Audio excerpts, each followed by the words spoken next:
Voters turn out mass Taraba local government election. Tinubu meets Sultan of Sokoto amid drug trade. Federal government established aircraft leasing company. Hello and welcome to Haske Tv News. I am Nancy Yusuf with the news. The news in details. Low voter turnout has characterized the local government election taking place across the 16 local government areas of Taraba State in northeast Nigeria. Shetima Jidere reports. Reports from various polling units in Jalingo, the state capital, indicate that only a few voters came out to cast their ballot. When Haske News crew visited some polling units within the Jalingo metropolis, voter turnout was visible low. At the collation center in Turaki, Muhammadunya, only a handful of voters were seen while election officials and security personnel waited for more people to arrive. Similarly, at the Central Primary School polling unit, election materials were available and officials were on ground, but voter presence remained very low throughout the morning hours.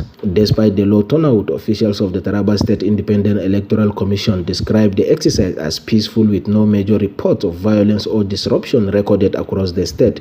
Security operatives were also seen stationed at strategic locations to ensure a smooth and orderly process. The local government election in Taraba State is expected to produce new chairmen and councillors for the 16 local government areas in the state.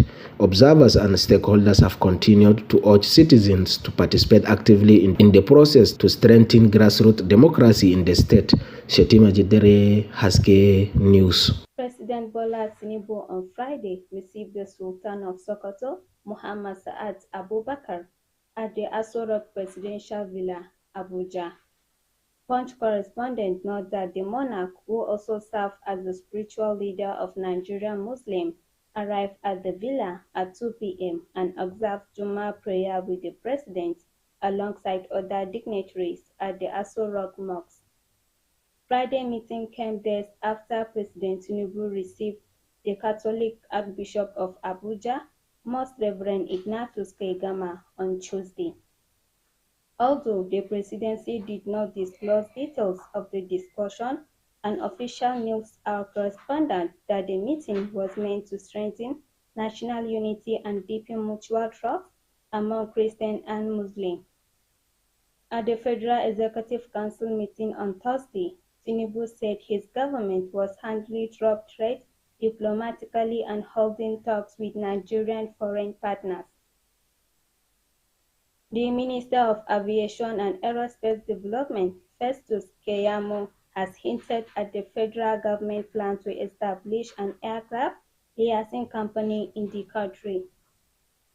Keyamo disclosed this on Friday during the arrival ceremony of the first dry-leased aircraft by Air Peace at the Murtala Mohammed International Airport, Lagos.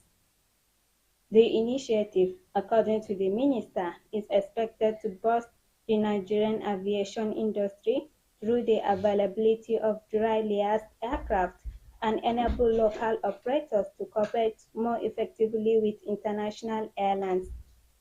Keyamo explained necessitated signing of the Cape Town Practice Direction, a legal framework that allows lessors to terminate agreements in case of breach by operators. Following the signing of these documents by the federal government in 2024, Keyamo led a delegation of Nigerian operators to Dublin where discussions with international lessors culminated in agreements to lease aircraft to Nigerian airlines. The National Association of Resident Doctors has once again called on the federal government to review and upgrade the salaries of medical doctors across Nigeria.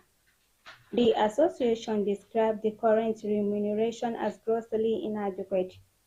Chairman of the University of Calabar Teaching Hospital chapter of NRD, Dr. Emmanuel Idiko, made the appeal in Calabar while speaking with the news agency of Nigeria. NARD embarked on an indefinite strike on November 1st to protest what it called poor welfare, inadequate pay, and other unresolved issues affecting resident doctors nationwide. Dr. Idoko urged the federal government to fully implement the 19-point agreement earlier reached with the association after a collective bargaining process.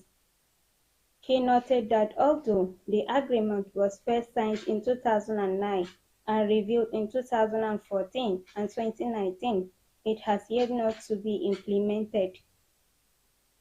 The Plateau State Sector of Federal Road Safety Corps Special Marshal has called for enhanced security measures to ensure the safety of its personnel and the effective execution of their duties. The state coordinator of FRSC Special Marshal in Plateau State, Abayomi Adebami, made the call on Saturday during the 2025 Special Marshal Sectorial Workshop held at the command headquarters in Jos, the state capital. Adebami decried the hazard faced by personnel in the course of their responsibilities, noting that such risks often result in injuries and deaths. He emphasized the need for improvement, citing the importance of protecting special marshals as they carry out their duties. Sector Commander Olajide Mogaji echoed Adebami's sentiment, highlighting the crucial